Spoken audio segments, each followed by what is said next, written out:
She hit my face with a frying pan. I found her hidden phone recording our conversations. The first time it happened, I didn't know whether to scream, cry, or run. The shock made my whole body freeze. But it also awakened something I hadn't felt in years, a determination not to be controlled, not to be silenced. Hi, my name is Lois Archer. I am 81 years old. And I live in a quiet neighborhood in New York. I retired from my job as a school librarian 10 years ago, after spending decades surrounded by books, children, and the quiet hum of knowledge. My son, David, is married to Victoria, who moved in with us a few years ago. Life was supposed to be peaceful.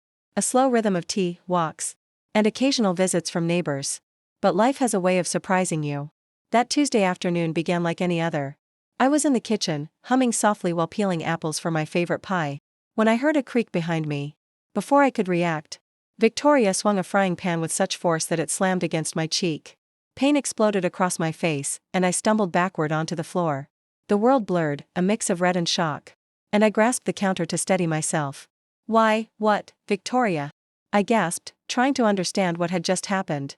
She froze, then quickly masked her expression with a casual smile. But in her hand, hidden from sight for a split second, I glimpsed a phone. My heart sank. Something told me this was more than a sudden act of anger. My mind raced. Was she recording me? Why? For how long? Once the initial shock faded, I managed to stand, feeling the warmth of blood on my face. The pain throbbed, but the deeper sting was betrayal. Someone I trusted, someone who lived in my home, had violated me in the most physical and invasive way. I noticed the phone lying on the counter, half hidden under a dish towel. Curiosity, anger, and fear tangled together, propelling me to pick it up. That's when I found the recordings. Every conversation I had had, private and personal, was saved. Every discussion about bills, family matters, even my frustrations or quiet observations, was there. It was as though she had been following me, documenting my life. At first, I felt paralyzed. How long had this been going on? Who else knew? How could David not notice? But then a spark of resolve emerged. I refused to let fear dominate me. If she thought she could control me with threats and secrets, she was wrong. That evening, I carefully listened to a few of the recordings. The first ones were mundane, me talking about the pie recipe, casual remarks about the neighbors, but soon I heard snippets that were more disturbing.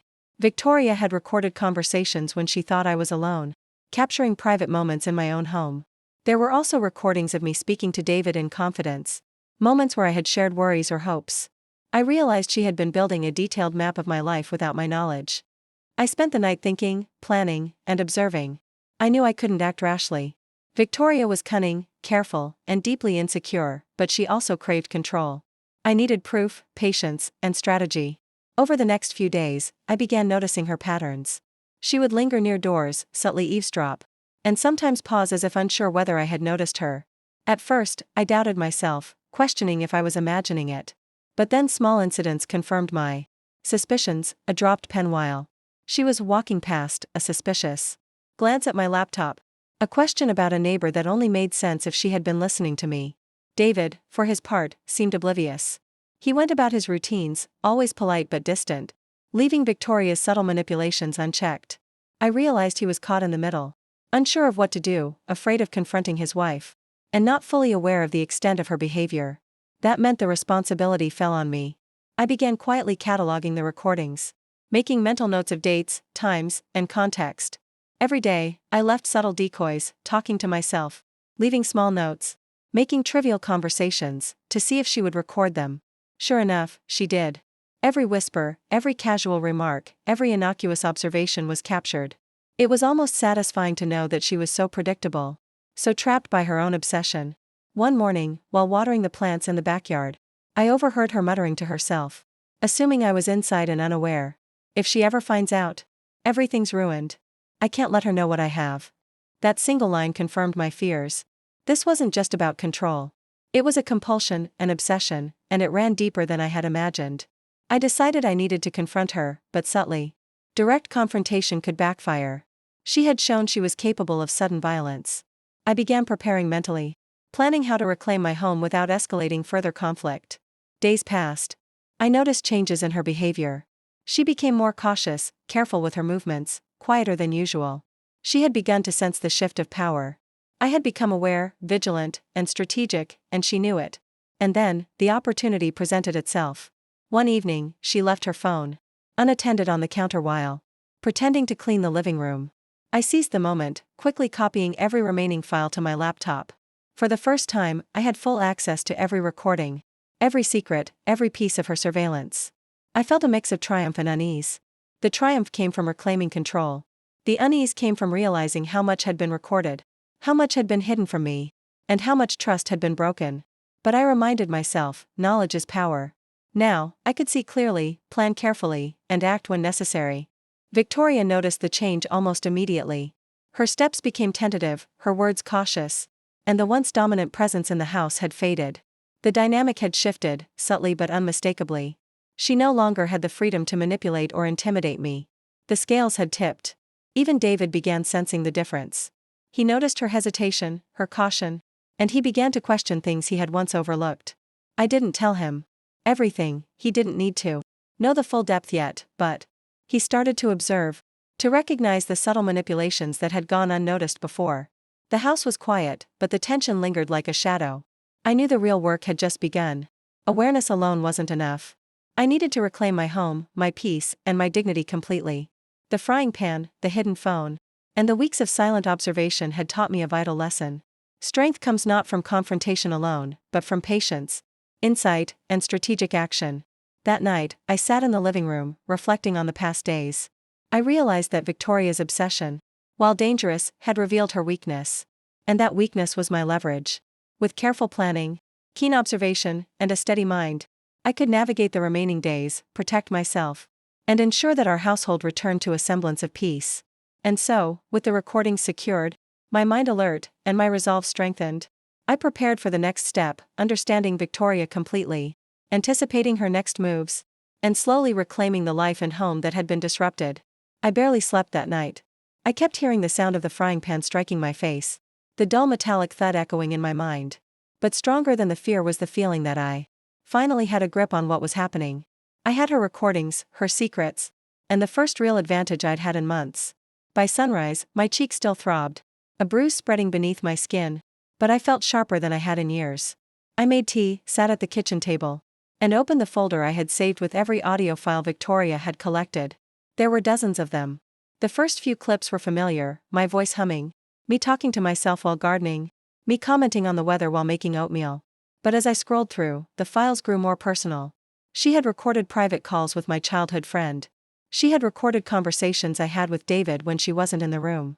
She had recorded moments where I thought I was alone, praying softly, or quietly crying when the house felt too heavy.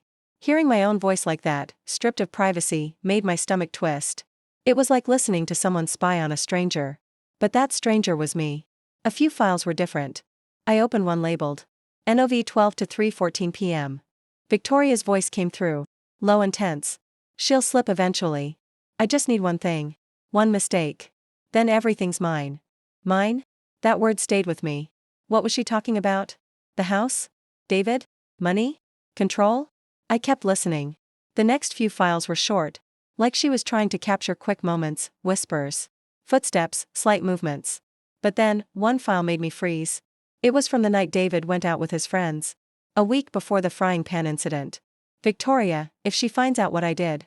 No, she's too old to figure any of it out. She won't know. A pause. She can't know. My hands tightened around the edge of the table. There it was. Proof that something more was happening. Something deeper. The recordings weren't just a paranoid habit. They were part of a bigger plan. I took a breath, sipped my tea, and kept listening. She talked to herself often when she thought she was alone.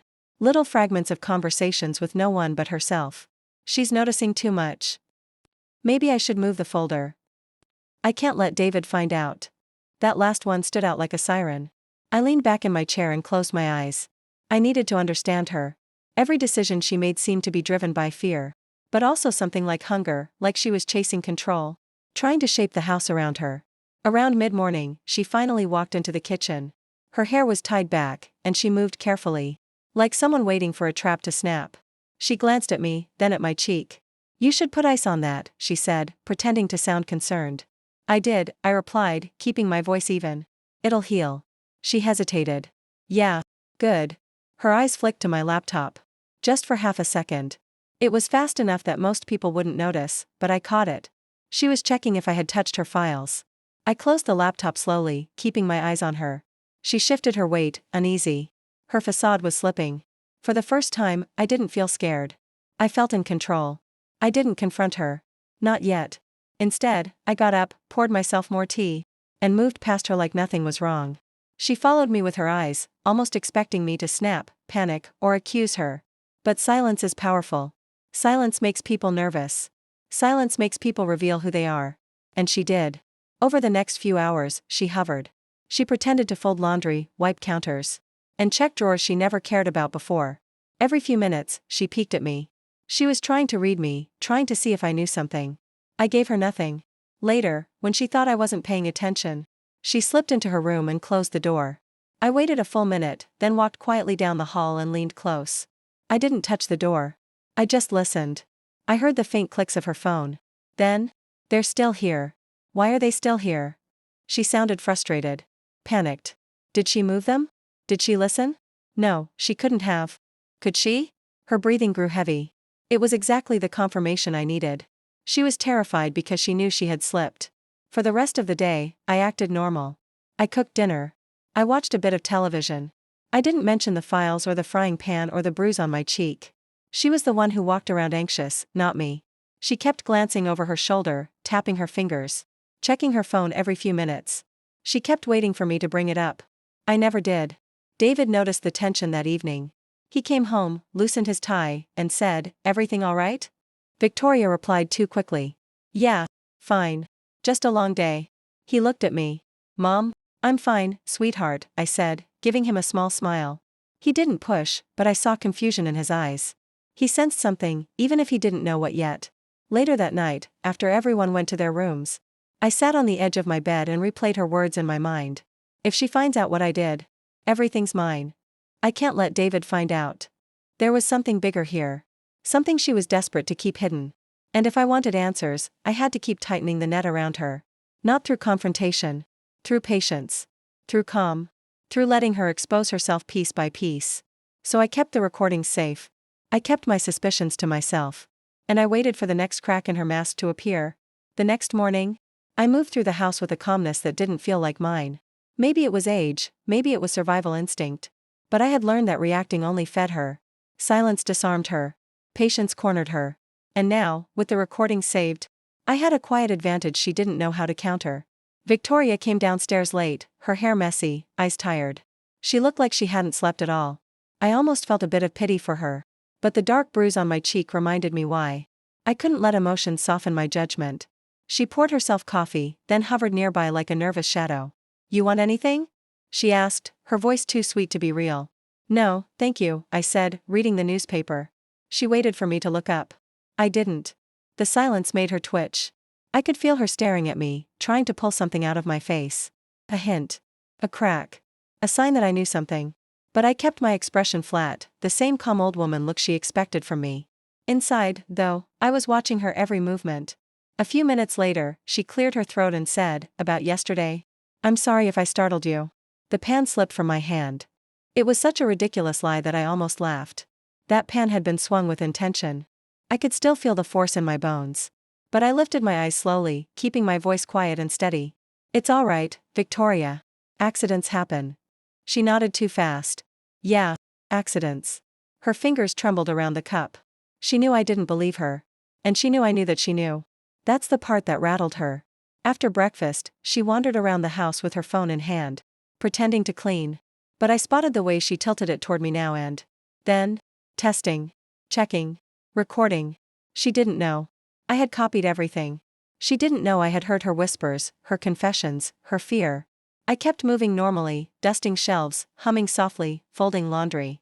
But I made sure to occasionally pause near a doorway, or open a closet slightly louder than usual. Little things that kept her on edge, wondering if I was watching her back the way she watched me. Around noon, when she went upstairs, I took the chance to check the living room. She had left her purse on the sofa. Normally I'd never touch someone's things. But these weren't normal days. I didn't open the purse. I didn't need to. Instead, I listened. Sometimes you can tell more by what you don't touch than by what you do. She came down the stairs too fast, almost running, and grabbed the purse like it was full of diamonds. She clutched it against her chest and stared at me. Why are you standing there? I live here, I said calmly. Where else should I stand? Her eyes darted back and forth, suspicious, unsettled. She muttered something under her breath and walked into the kitchen. That confirmed something I'd suspected ever since I found the first recordings. Whatever she was hiding wasn't only in her phone. She had something else, something physical. Something she didn't want anyone touching. I kept an eye on her the rest of the afternoon. She paced the hall more than usual, checked windows repeatedly, and jumped at small noises. It was like watching a kettle shake before the whistle. By evening, David came home and immediately noticed the tension again. You two okay?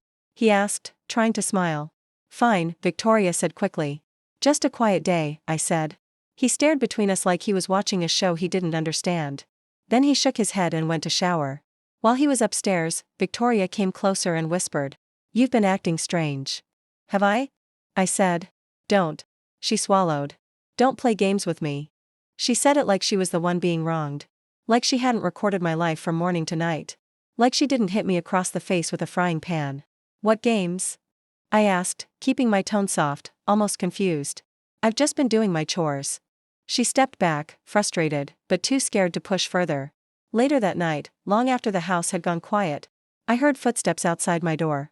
Slow, soft, hovering. She didn't knock. She didn't speak. She just stood there. I counted her breaths through the wood. 1, 2, 3. A shaky exhale.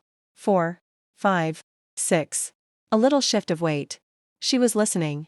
Trying to catch something. Trying to figure out what I knew. After about a minute, she walked away. I didn't sleep after that. The next morning, I decided to test something. I sat in the living room and spoke loudly. Enough for someone lingering in the hallway to hear. I must call my lawyer this week. Something's not right around here. I didn't have a lawyer. But I knew she didn't know that. Within 15 seconds, I heard the soft creak of the hallway floorboard. Victoria froze, probably holding her breath. Then her footsteps rushed away, too fast to hide. I smiled to myself. The trap was tightening. Not around me, around her. That afternoon, she started interrogating David in small ways. Not directly, but little jabs disguised as casual conversation. Your mom didn't tell you anything strange, right? She said anything about me? She's been acting different. You noticed, haven't you? David shrugged every time, confused. No? Why? Victoria laughed it off, but her eyes never stopped scanning his face. She was unraveling, and I didn't have to do anything but stand still and let her. By evening, she went into her room and locked the door. I didn't need to follow her to know she was checking the purse again. Checking her phone again, making sure whatever she was hiding was still safe. I sat on the sofa quietly, listening to the muffled sound of her pacing upstairs. Every step she took made the truth clearer. She wasn't just afraid of being caught recording me. She was afraid of something bigger. Something she thought I might already know. Something she believed could destroy her. And the way she guarded that purse made it obvious that whatever she'd been hiding for months was still in this house. Somewhere behind a zipper. Somewhere inside a pocket. Somewhere she thought I'd never look. But I was going to find it. Just not yet. Because letting her panic a little longer would tell me exactly where to search next. The next day started with an unsettling sort of calm. The kind that feels like the air is holding its breath. I woke up early, made tea, and sat at the kitchen table while the house was still quiet. I kept replaying everything I'd heard on the recordings. Every whisper she muttered when she thought she was alone. Every moment of panic in her voice. It all pointed toward one truth. Whatever was hidden in that purse mattered more to her than the recordings ever did. When Victoria finally came downstairs, her eyes were swollen. She'd clearly cried or spent most of the night staring at the ceiling. She didn't say good morning. She didn't look at me. She walked straight to the pantry, opened it, then shut it again like she forgot why she went there. Her hands were trembling. Her nerves were shot. I watched her without letting her see I was watching. People reveal the most when they believe no one is paying attention. While she fumbled around in the kitchen, David came down behind her, still half asleep. He noticed the tension immediately. You too? This is starting to feel weird, he said, rubbing his eyes. Victoria forced a smile. Everything's fine. It was the kind of smile that cracks too fast, like thin ice over deep water. David looked at me next. Mom, are you sure you're okay? I'm all right, I said softly. Just tired. He hesitated like he wanted to ask more, but he didn't push. That was the thing about David, he was kind, but he avoided conflict. He always had. Victoria knew that too, which made him easy for her to manipulate. But now that she was unraveling, he was starting to see things he'd never seen before. As soon as he left for work, the house grew still again. Victoria stood alone in the kitchen for a long moment, staring at nothing, then suddenly walked to her purse, picked it up, and carried it upstairs. She never took it everywhere before. That alone told me she was scared. I waited a few minutes, then followed quietly, staying a few steps behind. She didn't go to her bedroom. Instead, she slipped into the guest room on the far end of the hall and closed the door. I stopped just short of it, listening. Zipper sounds. Paper rustling. A soft sigh. A whisper, "It has to stay hidden." Then a pause. "No one can know." The tone of her voice hit me differently this time. It wasn't anger. It wasn't cruelty. It was fear. Real fear. The kind that comes from running from a secret for too long. I stepped back quietly and returned to my room before she opened the door again. When she walked past a moment later, she was hugging the purse to her chest, almost like she thought it might vanish if she loosened her grip. She didn't notice me standing by the window. The moment she went downstairs, I slipped into the guest room. I didn't touch anything at first. I just stood there and looked. She had left small traces, a faint indentation on the bed, a piece of thread stuck on the carpet near the corner, and a drawer slightly cracked open. I checked the drawer. Empty. But the fact that she was using this room at all meant she had a reason. I crouched and checked under the bed. Nothing. Then behind the curtains. Still nothing. It wasn't what I expected. But I wasn't discouraged. Secrets don't stay hidden forever. Not when someone is falling apart trying to protect them. Later that afternoon, she started trailing me around the house again, pretending to clean but keeping one eye on me at all times. When I sat in the living room to read, she pretended to dust shelves that didn't need dusting. When I went to the kitchen to drink water, she followed and rearranged items she had rearranged the day before. She was waiting for something. Waiting for me to slip. Waiting for me to say something. Waiting for me to reveal what I knew. I didn't give her anything. The longer I stayed silent, the worse her anxiety grew. Her hands shook more. Her breathing grew uneven. She kept touching her purse strap like checking it was still there. By evening, David noticed again. "Vicky, you okay?" he asked gently. "I'm fine," she said too loudly. He frowned. "You've been jumpy." She snapped. "I said I'm fine." He stepped back, surprised. Victoria wasn't usually explosive. Her control was slipping fast now, and David was starting to see it clearly. A little while later, she cornered me in the hallway. There was no politeness left in her voice. "What are you doing?" she whispered sharply. "Why are you acting like this?" "Like what?" Her eyes narrowed. "Like you know something." I looked at her calmly. "Is there something I should know?" The way she swallowed said everything. She stepped closer, but her voice softened. "Lois, if you found anything? Anything at all? You need to tell me." "Why would I find anything?" She blinked quickly. Her jaw tightened. Her voice dropped even lower. "Because you've been different." It was almost funny, the way she twisted it around. She had hit me with a frying pan. She had recorded my private conversations. She had stalked me inside my own home. But in her mind, I was the one acting strange. I kept my expression neutral. "I'm just going about my day." She stared at me for a long moment, then walked away, her shoulders tense. That night, after everyone had gone to bed, I heard her moving again, quiet. Hurried steps going from room to room. She was checking things. Making sure something was still hidden where she left it. And just before midnight, she whispered something that froze me completely. "If she finds out what's in here, David will leave me. Everything will fall apart." There it was. The secret wasn't about me. It was about him. And whatever she was hiding wasn't just embarrassing or strange, it was something she believed would destroy her marriage if it ever came out. For the first time, I realized the recordings weren't her main weapon. They were her backup. Her insurance. Her way of twisting any situation if the truth ever surfaced. The real danger was inside that purse. And if I wanted to protect myself, protect David, and get to the bottom of this, I needed to find out exactly what she was so desperately guarding. But I couldn't rush. Not when she was watching me with the intensity of someone who had everything to lose. So I waited again. And I watched her the way she had watched me. Waiting for the next slip. The following morning carried a tension so thick it felt like it settled into the walls.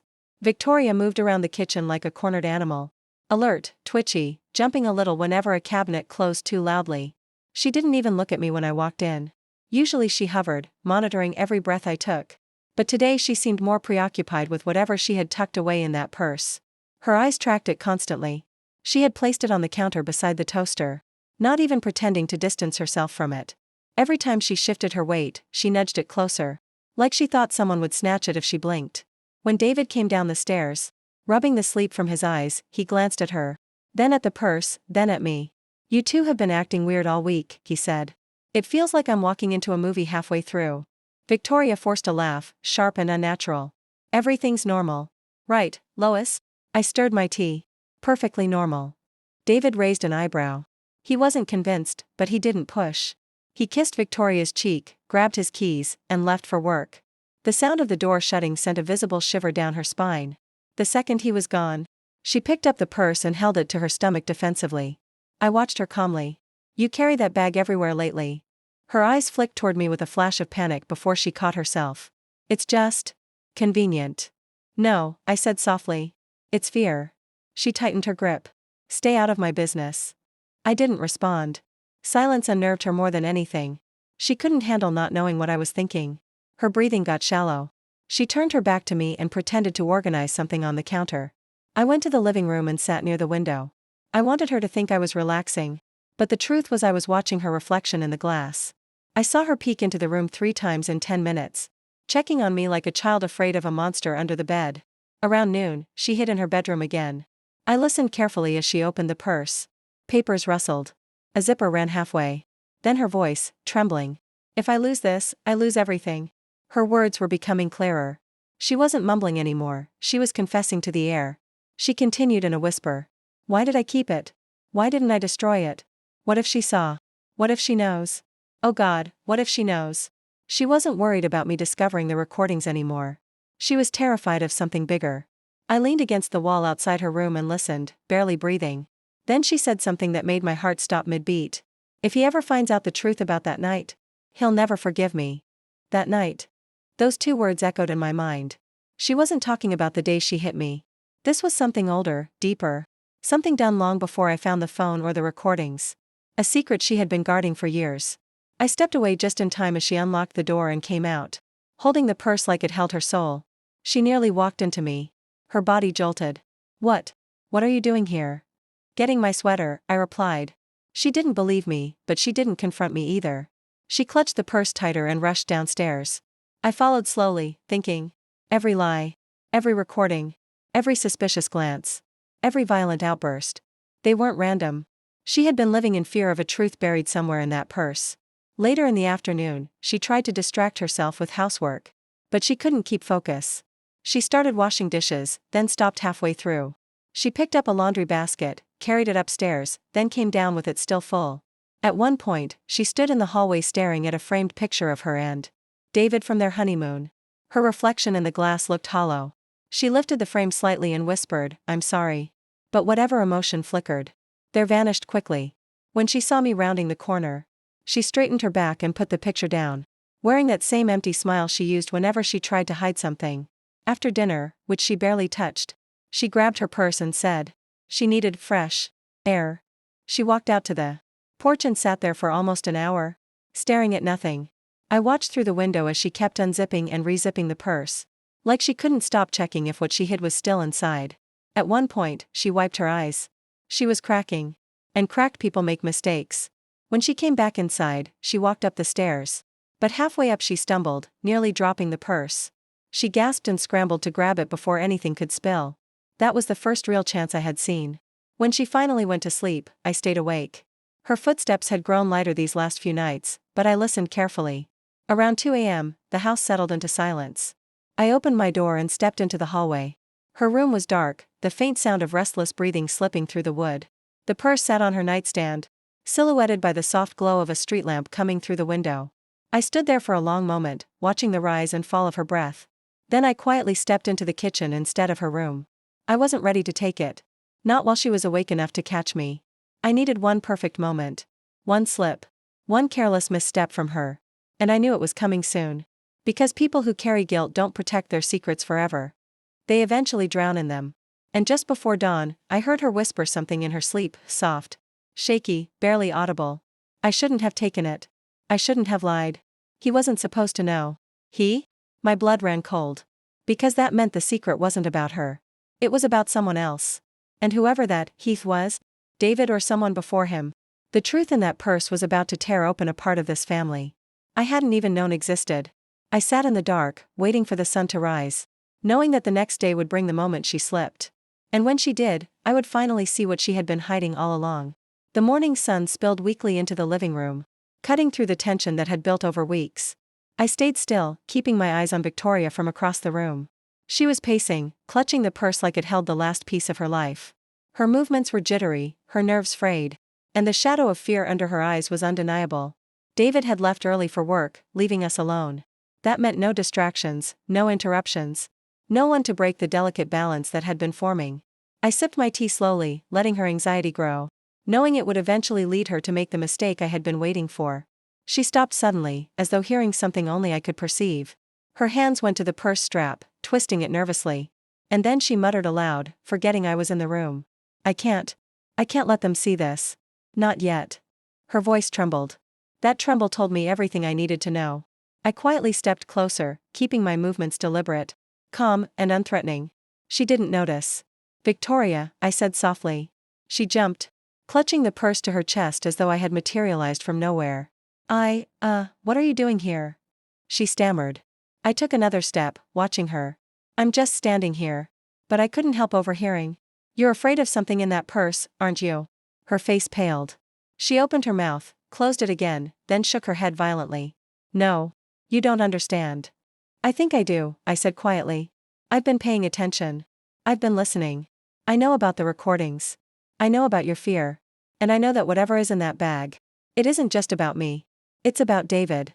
Isn't it? Her knees nearly buckled. She clutched the purse tighter, shaking. How did you know? I've been patient, I said. I've let you expose yourself. Every whisper, every slip, every shaky step, it all tells a story. And the story is that you're afraid the truth will come out. And you don't know how to stop it. She swallowed hard, looking like a cornered animal. Then, finally, almost against her will, she set the purse on the table. Her hands hovered over it, reluctant to let it go. Everything I did, everything I hid. I thought it was for the best, she whispered. I didn't want anyone to know. I thought I could fix it before anyone found out. I nodded slowly. But hiding it, lying, recording, it only made it worse. The truth always finds a way. And now, it's here. Right in front of us. She hesitated, then opened the purse slightly.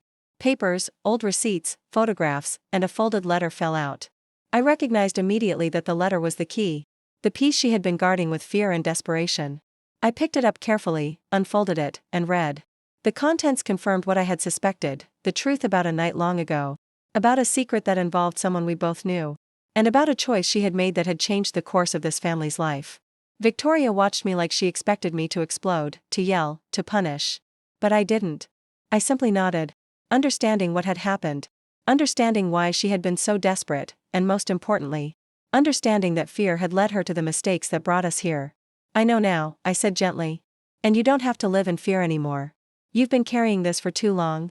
And it's time to face it, openly, without hiding. That's the only way to move forward. Tears filled her eyes. I was scared. I didn't want to lose everything. I didn't want David to hate me. I understand, I said. And he will, once he sees the truth. But he will also see your fear, your regret, and your honesty. That's all that matters now. For the first time in weeks, Victoria relaxed slightly. She wasn't free of consequences. But the tension had lifted enough for clarity to enter.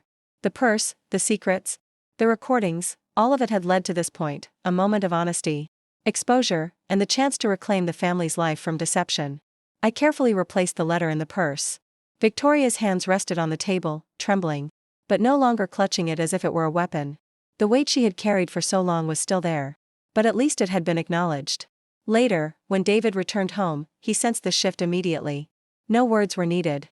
He saw the unease in Victoria's eyes, the quiet strength in mine, and the subtle relief that the tension had eased.